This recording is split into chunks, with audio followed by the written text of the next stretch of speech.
Here I have Nissan Ariya Nismo, and let me show you how to use seasonal restricted roads. So at the very beginning, let's start by using the home screen. Then let's open the navigation button at the left side of the screen. If you tap the navigation button, you've got access to the navigation app.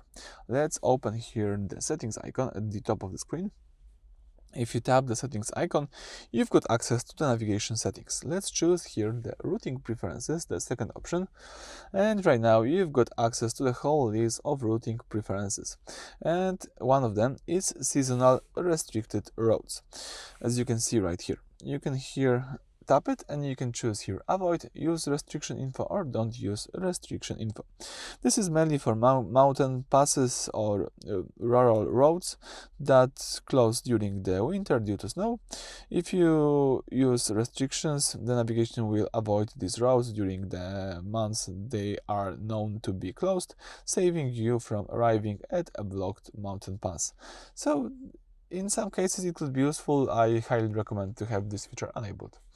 Alright, so that's it for this video. Thank you for watching. Please subscribe to our channel and leave thumbs up.